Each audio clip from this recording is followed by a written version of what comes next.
Hey, what is going on, you guys? It is Mr. No Sleep here from Old School RuneScape, and welcome to a brand new loot video for you all today. So today we look at one of the most profitable and strongest dragons in RuneScape. Ladies and gentlemen, today I bring you loot from 10 hours of Vorkath. The goal for this video is very simple. If we can obtain a pet, that would be incredible. If not, hopefully we can make as much money as we can in these 10 hours. But before we get started into today's video, we do have some quick words from our sponsor, Raid Shadow Legends. Stop whatever it is you're doing and take a breath. Don't waste your life for 1 second longer. It's time you made some changes. Let me ask you some questions. Have you taken down the Demon Lord yet? Crushed the Ice Golem? Ascended the Doom Tower? What about fighting against millions of real players in the arena? Well, now you can get your life in order because it's time to raid. Explore millions of champion combinations and master countless tactics as you take on raid bosses, dungeon runs, campaign battles, and let's not forget the exclusive PvP arena matches. With hundreds of artifacts to equip and over 500 champions blessed with unique skills, you can build up your team, develop your champions, and raid your way. Make sure to check out those links in the description below so you can raid yourself, whether it's on your mobile phone or your PC. Let me go ahead and show you guys one of the bosses that you'll be meeting in Raid, the Magic Keep boss, Princess Avila. Avila is a great example of succumbing to temptation as she found an ancient hedge that promised her dark magic in exchange for souls. She ended up harvesting so many souls and getting so strong that not even the Arbiter could kill her, so she had to be locked away in this tower to keep the kingdom safe. So how do you keep your own soul from being harvested? Well, you need abilities that strip buffs. Avila puts out ton of buffs and she deals more damage based on the number of buffs on her. Stealing them, stripping them, and reducing the buff duration, all of them will do the job. I recommend trying Razin, Madame Ceres, Ray, and Padma combined with whatever DPS you want to bring. And don't forget, whenever you want to log into Raid, you're always going to get some daily login rewards as well as weekly and monthly, so there's always things to be on the lookout for. And just this month, Raid has a jam-packed schedule for events to kick off the summer as well as a load of new content. And as always, they got a bunch of brand new champions coming out and every single one of them looks absolutely badass. There's also a new rotation of the Doom Tower, which I definitely want to finish this month, so I'm going to be trying to summon as many of these new champions as possible to see if they can help me reach the top. Raid's always got a lot going on, and this month is no different, so don't wait around and do not miss out. Check out the links in the description below if you want to get a huge head start in Raid. All you have to do is hit the link in the description or scan my QR code and you'll get an epic hero, Chinoro, who's amazing in the Doom Tower. 200,000 silver, 1 XP boost, 1 energy refill, and 1 ancient shard on top of that, so you can summon an awesome champion as soon as you get in game. All of this treasure will be waiting for you here. Once you're in game, find me under the clan Mr. No Sleep, and it's as easy as that. I will see you there. Well, with all that being said, here we are, 10 hours of Vorkath. I don't know why I recorded the intro in a free-to-play world, but I'm glad I'm doing Vorkath so I can make some money for some bonds. 10 hours of this, I'm really excited to see if we can get any luck for it. Definitely going to get a lot of range XP. We are starting the video at 134.3 million range XP, so we'll see how much we can get from that. Also nearing 56 mil magic, which we might hit with that Slayer staff. We do have to cast Crumble Undead sometimes 1, maybe 2 times per Vorkath kill, so I'm sure I'll be getting some XP in that. It's definitely been a long time since I've killed Vorkath. My last Vorkath and my only Vorkath video was December 27th, 2019, where I did kill 1,000. And although you guys seem to really enjoy that video, I was unable to get a single rare, so I hope my luck is much better this time around. But one thing that always stays the same at Vorkath is the consistent awesome GP per hour that it still is to this day. Surpassing Zulrah, Rune Dragons, and Brutal Black Dragons. I gotta be honest with you, for most people like myself who don't do Nightmare or Theater of Blood that often, Vorkath is always going to be a reliable, consistent, great moneymaker. So in 10 hours time, we're going to find out how much I can average an hour here, minus the cost of supplies, of course. And we will track every single drop, rare or common, in a bank tab, as well as use RuneLight, so we get 100% accurate results. The starting KC for this video was 1,539, which is pretty good because the Jar of Decay and the Vorky pet is 1 in 3,000, so being about halfway to that point means that we got some pretty good odds on getting it compared to if we're just starting from scratch. Well, I guess that depends who you ask, but either way, there's also other rares that you can expect, like the Draconic Visage, which is 1 in 5,000, current price 2.5 mil. Then you have the Skeletal Visage, and that is 16.1 mil, 1 in 5,000 as well. And it wouldn't be a loot video without, of course, the clue scrolls. You can expect the Elite Clue Scroll drop from Vorkath. It is 1 in 65, and luckily enough, I got one pretty early on into the video. I think it was about the first hour or so. Overall, this dragon was released in 2018, early January. When he's sleeping, if you examine him, it will say, "Let sleeping dragons lie," and if he's awake, it'll say, "This won't be fun." That pretty much sums up the experience that I had at Vorkath the first time around when I killed 1,000, but I noticed this time I did these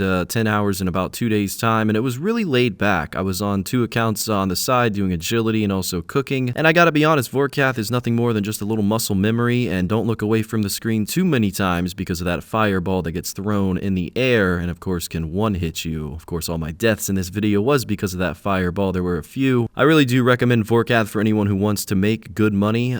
This is just something that does require high range, and of course Elite Void is very good here. You don't have to bring it, but I would really recommend it. I don't think I ever see anyone not bring it here. That is, of course, if they're using range. You can use melee. A Dragon Hunter Lance is one of the best things to bring if you're not going to use a Dragon Hunter crossbow, but I myself have never used a lance at Vorkath. I really just enjoy range. I'm long-term going for 200 mil in it, so it just makes more sense for me to use the range weapon here, which is just diamond bolts, and you can bring ruby if you want. There are a good amount of people that like to lower Vorkath's HP until it gets to about half or a little below half with ruby bolts hitting those 100s with those special attacks, but personally I just stick with diamond. I would say my max hit with diamond is either a 77 or an 80, and that's close enough to 100 for me. So the bank tab is growing nicely. I made sure to hide the bank value so that you guys wouldn't have a spoiled video. You gotta wait till the end to see how much we make. As you can see, we're getting a lot of dragon items, the long sword, medium helmet, plate skirt, and I did manage to get quite a bit of plate legs as well throughout this video. For my inventory, I was just bringing 3 super restores, 1 extended anti-fire, 1 bastion potion, as well as 1 anti-venom. The bastion potion is really good because not only is it going to get me a lot of range levels, but also defense levels, so I can tank and absorb hits easier that way. And we are up to 2 Elite Clue Scrolls. Can't say I am surprised, but something that definitely did surprise me a little early on into the video, as a matter of fact, is actually getting the pet, ladies and gentlemen. Vorkath coming in 1599 kill count overall. Wow, look at that thing. I mean, it's gorgeous, absolutely amazing. Blue dragon pet. I mean, it's just so incredible. I have a King Black dragon pet, but never in my life did I think I'd get this thing. It even gives you dragon facts, you know, dragons rarely fly, things like that. I have just gotten another pet recently at Dagon of Kings in my last Road to Elysian video, so this is a good streak for me. This is back-to-back pets, 1 month after the next, so that's incredible. I didn't even insure him, but that's alright. He's just gonna sit in my house anyway, so no worries there. 3 hours into the video, 2 Elite Clue Scrolls and the pet, and an incredible bank tab as well, so the hype is real. Just nearing 1600 kill count overall. I know some people out there have so much more. I think some guy that I know personally has close to 70,000, so it's just incredible the amount of dedication people stay here, the amount of time people invest here. If you yourself have had incredible luck here or horrible luck, or maybe you're on a huge dry streak, make sure to leave it in the comment section below. I do want to hear about it. I may not respond to every comment, but I do read them all at night, so just keep that in mind. I did manage to get a few uncut gem drops, a diamond and a sapphire, some uncommons on the rare drop table, so they're not worth much, but they are worth noting, I guess you could say. Certain drops here I would really love. There were times I'd get like 6 rune long swords or 6 rune kite shields in just 1 drop, and you know, it's really nice just picking up all those rune items into your inventory. Obviously, I was using a salve amulet. Don't make the mistake that I do sometimes and bring an anguish here or a fury. Salve is the way to go, as well as if you're on a slayer task. I hear just bringing a salve with void is the way to go. I don't think I've ever really done a Vorkath slayer task on blue dragons, but if I was to, I'd still use the same exact gear setup. And for those of you who can't afford a Dragon Hunter crossbow, don't worry about it, because I lost 5 mil selling it after I finished this video, and you wouldn't want to do that to yourself these days. You know, all these items are going up and they're going down, so don't worry about it. Use a blowpipe, it'll get the job done. If you want to go that route of using a Bando's God Sword for special attack, that's fine. I did the same thing for a few hundred kills, but you know, it's all about your preference. You can do things a million different ways. Every kill you do get 2 blue dragon hide and 2 superior dragon bones. The superior dragon bones alone are 18k total. The blue dragon hide is going to account for about 3.3k. Now, if you're looking at all the other drops that you can expect to get, such as all the rune and dragon and runes,